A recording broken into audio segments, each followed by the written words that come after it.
and it's like this big bucket of water, like a big giant barrel of water that continually fills up, and then when it gets full, it dumps over on top of you. Like, Oh it yeah, yeah, sprays water yeah, yeah. everywhere. So I kind I of seen stand it. under that for a while. And that's while I'm waiting for it, I don't realize this. The three of them were like standing off to the side, laughing at me, and I don't realize what's Yeah. going on. But I guess up near that, there's like a little stand area with all these kids with squirt guns that are shooting me. And I didn't even see this because there's kind of water spraying everywhere. But all these kids are skirting me with water guns. Uh-huh. So then the big water comes, and it wasn't even that exciting. It kind of splashed it on you, but it's not what I was. Not thrilling. So then I decide, okay, let's go back up to the line thing. We get up there, and the line is much shorter now, and it's kind of moving. So we get in this thing, and I've read the thing, and we're in the one that I think is the calm one. It's not. It's a slide, but it's not. It shouldn't be too bad, right? Because there's no warning about it. The other one has this. The other one has a warning where it's like this has steep declines, and you can fall to your death and all this stuff. It didn't really say that, but it said it had steep declines and it's a thrill ride. And Uh-huh. so the one we're in line for doesn't say that. So I'm thinking this is a calm. It's going to go down a little slide and it'll be fun and splashing and whatnot. So we get in this. It's basically like a big inner tube that 4 people can fit in, but there's just the 3 of us because Paige didn't want to go at this point. So it's Jack and Alex and I, and we get in this tube thing, and we sit down in it, and the guy that runs the little thing says, "All right, hold on tight." And both Jack and I look at each other like, "What do you mean hold on tight? Hold on tight? What does that mean?" And then away we go, and then we just drop, and it's like, "Vroom," and you just start flying. You feel like you're in the Back to the Future, the DeLorean zipping through space. You're going sideways, almost upside down, almost crazy. I've of course every muscle in my body is tensed up. I'm holding on for dear life. I can't breathe now. I'm dying. And Jack, I guess, is the same way. I couldn't look at him because I was frozen. And it just keeps. It goes on forever. I think that ride took like 2 hours to get down. Oh wow. Well, no, it's probably like 30 seconds, but Well, yeah. it was when you're in that panic situation. Every time I think, okay, I got control, it drops even more. It's like, oh, you know that feeling when you're falling? Yeah. That one I don't like. Well, that's what I I don't like. So then, finally get to the bottom. You do this splash, big splash at the end, and it's like, oh, whew. It was very. I would probably have done it again, but That's what I was gonna say. Did you get back in line? I didn't. I didn't go back in line. We went. We actually went and we did a different one. That was. This is a individual ride where you each get a little inner tube thing you sit in. We went on that one, and that one was much better. It was right on the borderline of what I could handle. Alex was telling me that's a kiddie ride. I thought it was perfect because it's just where you get going fast, but it's not too fast. You're not dropping too fast. And Jack liked it. We both liked it. We were both happy with that. Okay, so we did that one. That one went pretty good. You know, there's gonna come a time where, I guess Paige is gonna have to take you and your son aside and say, it's time for you to become men. We just don't like dropping. I wasn't afraid. I wasn't scared of it. Oh, I just don't sounds like the like falling this- feeling. But you're not gonna die. That's the thing. That's No, that's not the thing. I'm not afraid. I'm not scared like that. I just don't like that feeling when I'm falling. I'm not afraid of it. I don't like that feeling when I'm falling. It's just like my body tenses up and it's just weird. It's not like I'm not afraid of it. Like I'm gonna get hurt on or anything. I know it's safe because all these little kids are going before me and they're not dead. Yeah. So You just don't like that feeling? I don't like that feeling of falling. It's something messes me up. It's like that. I don't know how to describe it. I mean, everybody knows the feeling when you're falling. Yeah. For me, it's like it just messes me up. I just can't take it. So anyway, we did that one, and that was doable. So then there's this other one where you go down head first, and you're on this mat, this blue mat thing with handles, almost like a sled. And you get on that thing, and I was okay with that because something about me, I think I felt better going head first instead of feet first. Oh. On my back, because you're going on the other ones. You're almost sitting on your back, your legs up in the air. You're your butt in the inner tube, and you're kind of you can't control everything. But I felt laying on my stomach, holding on with my hands, that I could control things better. So I go on this blue thing, and Alex went first by herself, and then Jack and I went because there's 4 tubes, but then they take 4 people up, and then they go.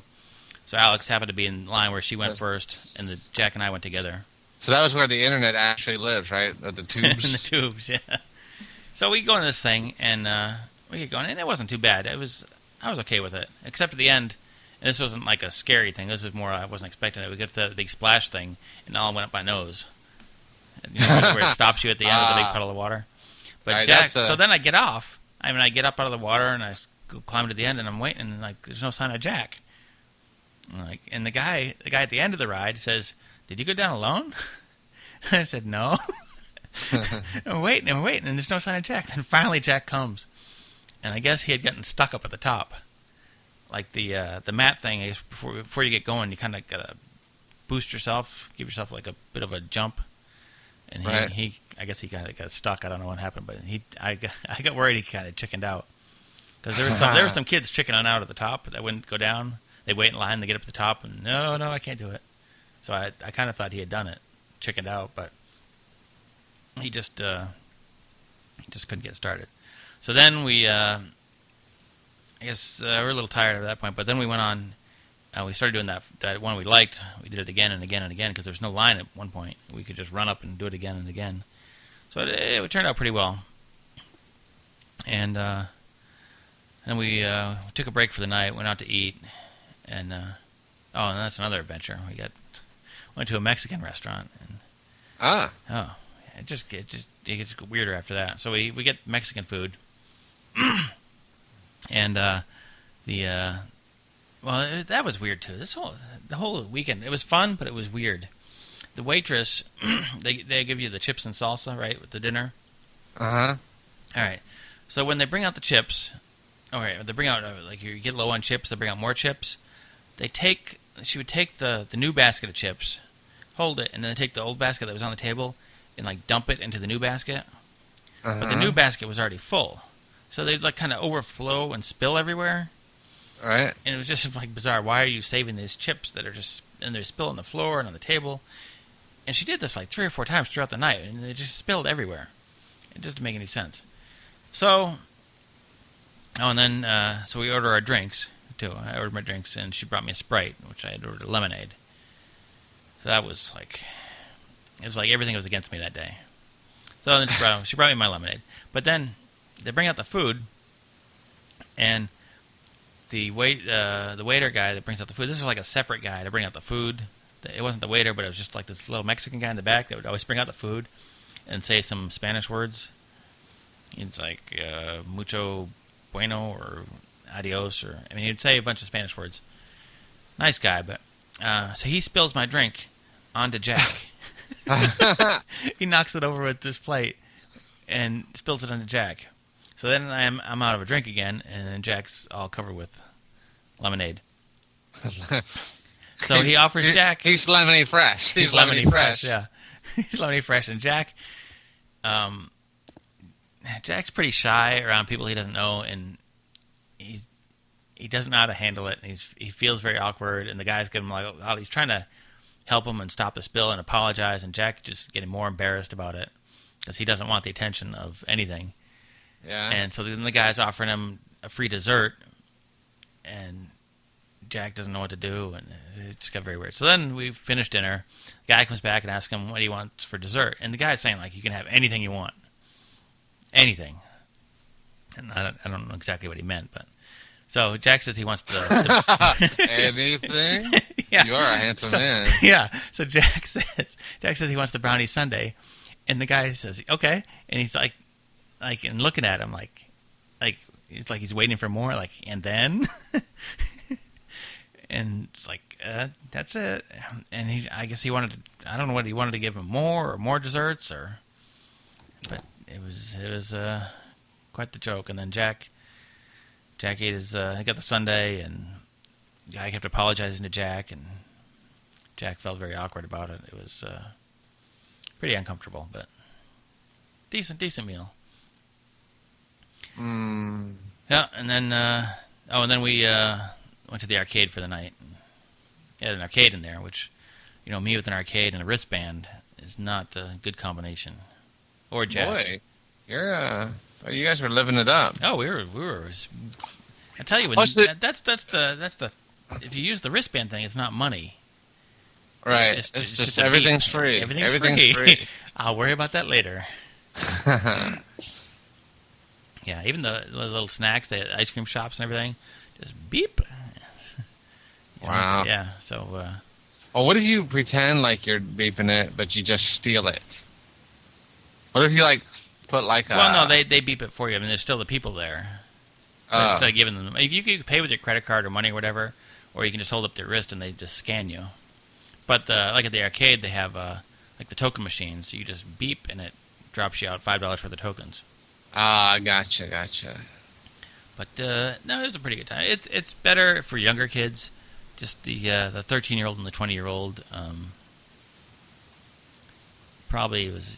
It's more for younger kids because most of the rides, you either have the crazy big rides, or it's like little kid stuff. There's nothing like the lazy river, or there wasn't like just a regular pool. There was a pool, but it was only like 4 feet deep.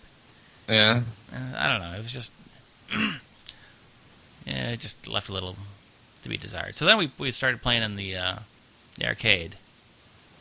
You know, the skee ball and the Deal or No Deal game and the Wheel of Fortune game. And we ended up getting a lot of tickets. Like 700 and something tickets. Yeah, so did you get the wax lips or the freaking army man with the parachute? Well, this is the funny part. This is what I was going to do. We kind of planned this out. We didn't follow through, but I said I was going to take the... we had a bunch of tickets at one point. You know, the big line of tickets that shoots out at you. We were in the room, we were going back out, and I said I was going to take the tickets and go running down the hallway yelling, I want a spider ring. Because they always have that spider ring. Yeah. Oh, man, they always have the spider rings. Yeah, they always have the spider rings. So I went screaming down the hallway yelling, I'm going to get a spider ring. And Paige was going to film this with Jack and Alex chasing behind me, saying, no. While I'm screaming, I'm going to get a spider ring. But we did even better. We ended up with like 700 plus tickets. And we were looking at all the prizes up there and trying to decide on what to get. And I see a sequin fedora with multicolored sequins all over it for 600 tokens, or 600 tickets. The bedazzled fedora? Bedazzled fedora. And boom, I got it. Are you wearing it now? I was supposed to wear it for the show, but I forgot to put it on. But we also got one whoopee cushion and 4 banana Laffy Tappies. And then I wore the hat. Sounds like we were living it up. Yeah. We took them for a ride, my friend. Well, that only cost you how many dollars? Oh, it was free. It was just a beep. It was free. It's all free. It just beeped. Just a beep. So I put the fedora on. That was the deal. I was going to wear the fedora, and I wore it around the resort. And there's 2 types of people when you're odd.